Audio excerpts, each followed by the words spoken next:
सहायक आचार्य गणित डॉक्टर भीमराव अंबेडकर राजकीय महाविद्यालय श्री गंगानगर से हमारा टॉपिक है बीएससी थर्ड ईयर मैथ्स का वेक्टर स्पेसेस या सदिश समष्टियाँ, इसका भाग 1 और यूनिट 3। जो लीनियर अलजेब्रा की बुक है उसमें आपकी 3 यूनिट आएगी, तीसरी, चौथी और 5वीं। तो हम जो 3rd यूनिट है उसका पार्ट 1 स्टार्ट कर रहे हैं आज। इससे पहले हमने ऐसे बीजीय निकायों का अध्ययन किया जिनमें एक समुच्चय तथा एक या दो द्विआधारी संक्रियाएं प्रयुक्त थी। समूह में एक समुच्चय एवं एक द्विआधारी संक्रिया तथा वलय, पूर्णांकीय प्रांत, क्षेत्र आदि में एक समुच्चय एवं दो द्विआधारी संक्रियाएं थी। अब हम ऐसे बीजीय निकायों का अध्ययन करेंगे जिनमें दो समुच्चय, एक आवेली ग्रुप और दूसरा क्षेत्र फील्ड तथा एक ऐसी संक्रिया होगी जो उन दोनों समुच्चयों को एक ही निकाय में समायोजित करेगी। तो अन्य शब्दों में हम ऐसे बीजीय निकाय का अध्ययन करेंगे जो एक बाह्य संक्रिया के अंतर्गत और दो विभिन्न निकायों के समायोजन से प्राप्त होता है। इसे सदिश समष्टि, वेक्टर स्पेस या रेखिक समष्टि, लीनियर स्पेस कहते हैं। तो इसे परिभाषित करने से पहले हम आंतरिक और बाह्य संक्रियाओं के बारे में समझेंगे। तो सबसे पहले इंटरनल एंड एक्सटर्नल ऑपरेशंस, आंतरिक एवं बाह्य संक्रियाएं। तो माना कैपिटल बी एक अरेखीय समुच्चय है, तब द्विआधारी संक्रिया स्टार V क्रॉस V से V में एक आंतरिक संक्रिया कहलाती है, जिसके अंतर्गत प्रत्येक small a belongs to V,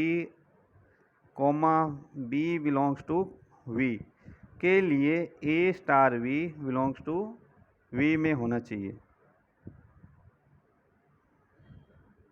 उदाहरणार्थ, पूर्णांकों के समुच्चय Z में संख्याओं का योग एवं गुणन आंतरिक द्विआधारी संख्याएं हैं।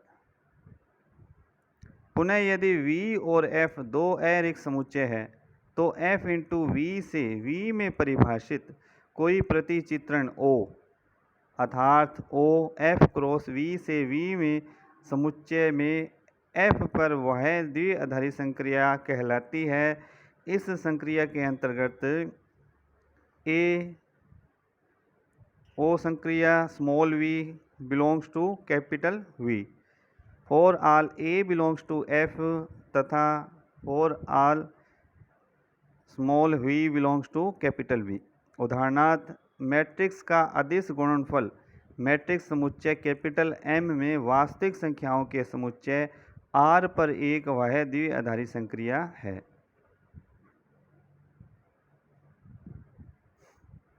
अब वेक्टर स्पेस या सदिश समष्टि, इसकी परिभाषा। तो माना F प्लस डॉट एक फील्ड या क्षेत्र है तथा कैपिटल V एक अरेखीय समुच्चय है, तब V क्षेत्र F पर एक सदिश समष्टि कहलाता है यदि V में परिभाषित दो संक्रियाएं सदिश योग V क्रॉस V से V तथा अदिश गुणन F क्रॉस V से V निम्न प्रतिबंध संतुष्ट करती है। तो सबसे पहले V1 V प्लस एक क्रम विनिमय समूह है।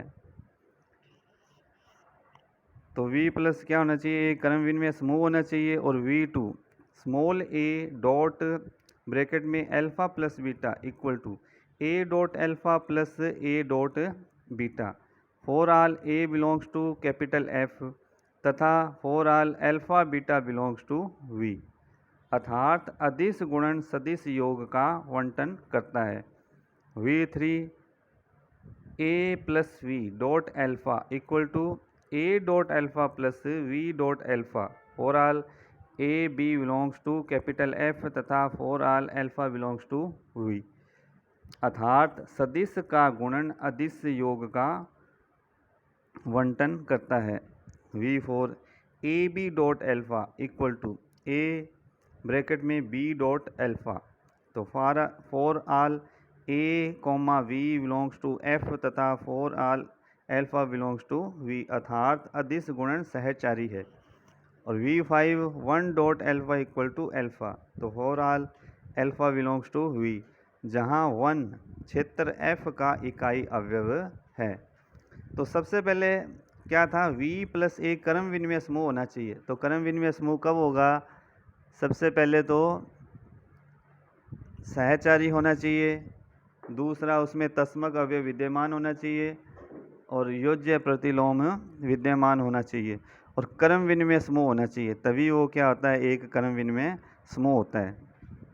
तो 4 प्रॉपर्टी V प्लस संक्रिया के लिए उसमें होनी चाहिए, सहचारी, तस्मक, योज्य प्रतिलोम और क्रम विनिमय, तभी वह एक क्रम विनिमय समूह होता है। सामान्यतः क्षेत्र F पर सदिश समष्टि V को VF से व्यक्त करते हैं, परंतु यदि क्षेत्र F स्वयं स्पष्ट हो तो इसे केवल V से ही व्यक्त किया जा सकता है। प्राय V के अवयवों को सदिश तथा क्षेत्र F के अवयवों को अदिश स्केलर कहा जाता है। अब टिप्पणियां जैसे फर्स्ट, यद्यपि समुच्चय V के अवयवों को सुविधा के लिए सदिश कहा जाता है, किंतु यह सदिश बीजगणित में प्रयुक्त सदिश राशि से सर्वथा भिन्न होता है। सदिश समष्टि VF में 4 संक्रियाओं का प्रयोग किया गया है। क्षेत्र F में 2 विभिन्न संक्रियाएं प्लस और डॉट, समुच्चय V में एक आंतरिक संक्रिया प्लस तथा V में F पर एक बाह्य संक्रिया डॉट।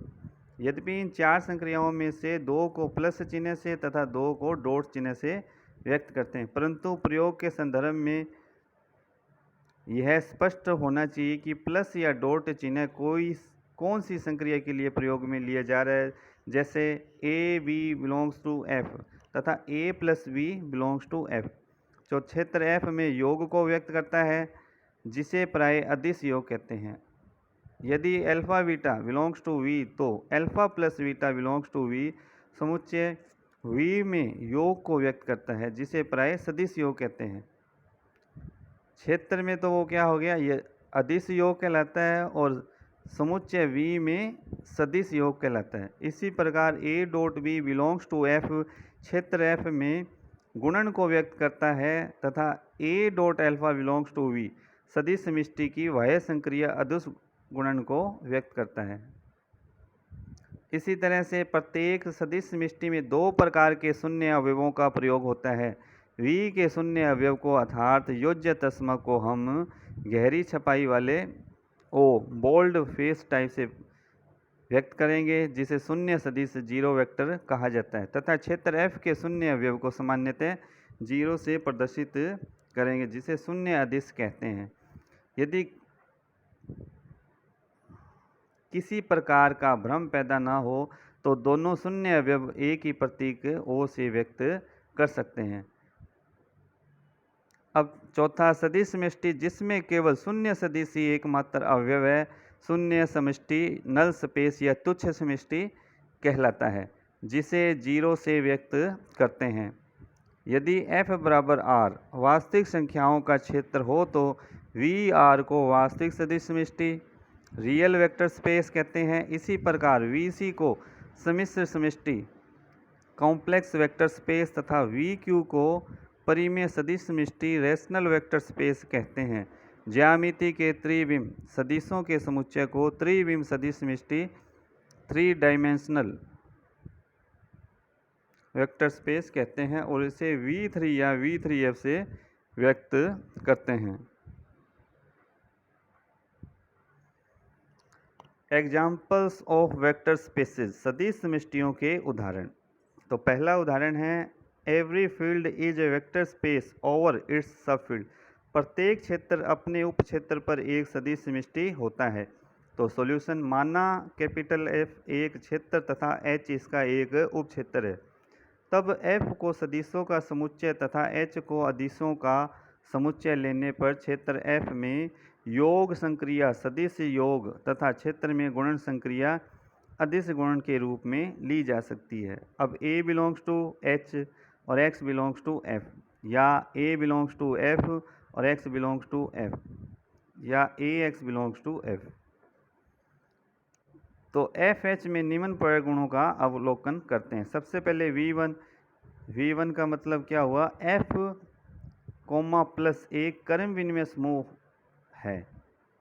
तो इसमें 4 प्रॉपर्टी होगी। पहली तो क्या होनी चाहिए, F योग संक्रिया के लिए सहचारी होना चाहिए और इस तस्मक अवयव विद्यमान होना चाहिए, योज्य प्रतिलोम विद्यमान होना चाहिए और ये इसमें कर्म विनिमय के गुण धर्म का पालन करता हो। तो F योग संक्रिया के लिए एक कर्म विनिमय समूह होगा। दूसरा V2 प्रत्येक A बिलोंग्स टू H तथा alpha dot beta belongs to F के लिए A ब्रैकेट में अल्फा प्लस बीटा बराबर A alpha plus A beta. तो क्षेत्र F में बंटनता गुण से अभी हमने जो वेक्टर स्पेस की परिभाषा की थी उसमें V2 क्या था, सेम वही। इसी तरह से V3 प्रत्येक AB बिलोंग्स टू H तथा अल्फा बिलोंग टू F के लिए A plus b into alpha. तो A alpha plus B beta क्षेत्र F में बंटनता गुण से। V4 प्रत्येक A comma B belongs to H तथा अल्फा बिलोंग्स टू F के लिए AB ब्रैकेट में और अल्फा बाहर या A बाहर B अल्फा। तो F में गुणन सहचार्यता से। और V5 था यदि 1 F का इकाई अवयव हो तो 1 alpha equal to alpha for all alpha belongs to F, क्योंकि 1 F में गुणन तस्मक है। उपरोक्त प्रगुणों के आधार पर सिद्ध होता है कि FH एक सदिश समष्टि है। स्पेशल केस विशेष स्थिति, चूंकि प्रत्येक क्षेत्र F स्वयं का एक उप क्षेत्र भी है, अतः प्रत्येक क्षेत्र F स्वयं पर अर्थात FF पर एक सदिश समष्टि होता है। तो परिणामतः C पर R पर और Q पर सामान्य योग एवं गुणन के सापेक्ष सदिश समष्टियाँ कहलाता है। तो नेक्स्ट वीडियो में हम इससे रिलेटेड एग्जाम्पल भी सॉल्व करेंगे। धन्यवाद।